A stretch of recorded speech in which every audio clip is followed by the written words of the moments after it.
The State of the Union is this Tuesday. The president promises unity. But is that even possible? With me, Fox News political analyst Juan Williams and former aide to President George Bush, Brad Blakeman. All right, gentlemen, I'll start with you, Juan. The message this coming Tuesday is supposed to be about unity. Yet language like Republicans being arsonists and terrorists and holding guns to the heads of the American people is the kind of incendiary language the president and the Democrats have been using. How do you reconcile the two different Obamas?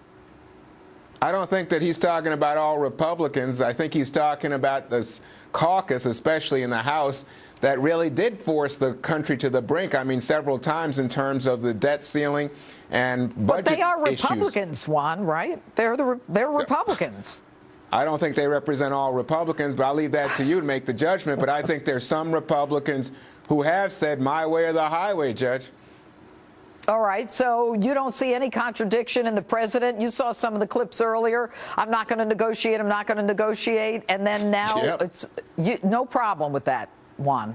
No, I think there are people who are saying to him they're not willing to negotiate with him. They're making clear demands, and they're saying we're not willing to negotiate, talk, bargain, compromise. And you get a president who says, okay, on this issue, especially in terms of the raising the debt ceiling, he's not negotiating. So you get this hard line on both sides. But, I mean, the larger issue here is, do you want that president who will back down the minute anybody makes a demand of him, and he's not willing to do that? I don't think that's a reason to criticize him. Backing down, do you? I mean, we negotiate with Iran. I mean, you know, that doesn't mean he was in a back-down position. Brad, what's your take on this? Well, the president is a bystander here in Washington.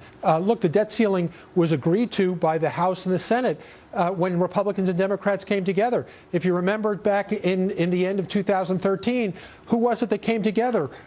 Ryan and Murray. House and Senate came together to make a budget deal. So the president's not leading here. And the president's State of the Union is going to be a war on poverty. What does that say about the 5 years of this president, that all of a sudden he's come out with a war on poverty, which in Democratic speak means get the rich.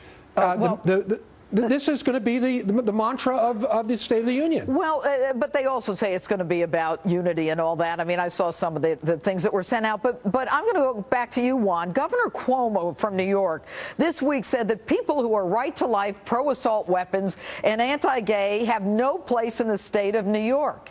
Is he saying that no one can disagree with what he believes in, including the Catholic Church?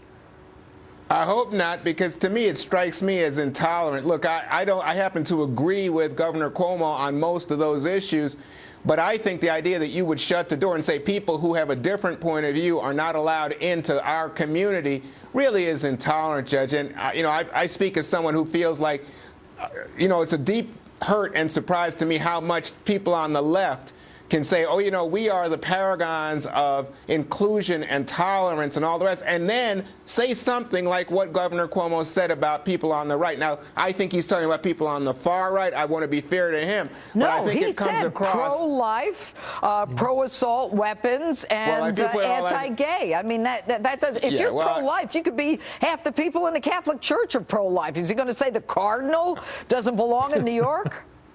Yeah, that's why I say I don't think that was a smart thing to say at all. I don't either. And, okay, so, Brad, go to you very quickly. Then you have the New York City mayor saying basically, I'm with him on that one. He's absolutely right. I guess this is a great example of the Democrats' unity message. Look, for the governor of the state of New York to come out and be that intolerant and that disrespectful, let's remember there are 20 million New Yorkers, 9 million of which live in the city of New York. But how about the rest of the state? The rest of the state, but for New York, would be a red state. So the governor is pretty much disrespecting tens of millions of New Yorkers. For what purpose? He's the governor of the state. He should be bringing people together. You know what, guys? I think we all agree. It's mean-spirited. But Juan, the president said this week in that interview in the New Yorker magazine that marijuana is less dangerous than alcohol in terms of its impact to the, I believe it's individual consumer. What do you make of that one? What does that mean? I think that's absolutely true, Judge. Ask any doctor about cirrhosis of the liver and other damage that's done to the mind by alcohol. Cancer? What about lung cancer? You have to smoke that stuff. You're kidding, right? No, I'm not. And I'm not kidding when I talk about domestic abuse, car accidents, fights in bars. I think that's much more, in my life, what I've seen, much more common with alcohol. Come on. You know, when I was a DA, here we go, Juan. I was a DA. You smoke a joint, your reflexes aren't quite as quick. You're going to get in an accident, too. I'm not saying that I don't agree with some of what you're saying, but don't use that as an example. But here's the thing. Why do you think the president said that? I mean, if you can get cancer from smoking, I don't care if it's nicotine or grass or whatever, esophageal problems, et cetera. Why is he saying this? I think the issue is raised by the fact that you have the legalization, decriminalization movement. You have what's going on in Washington State, in Oregon, in Colorado, as you know. And so he was asked to speak to the issue. All right, Brad, very quickly, your take on that?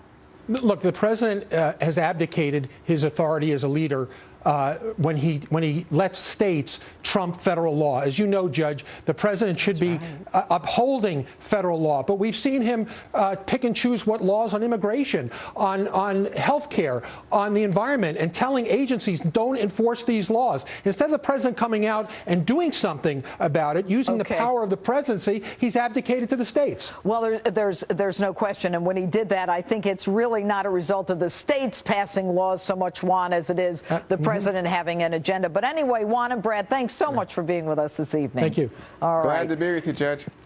Coming up, terror taking over the Olympics in Russia. Why is the State Department telling Team USA not to show their national pride?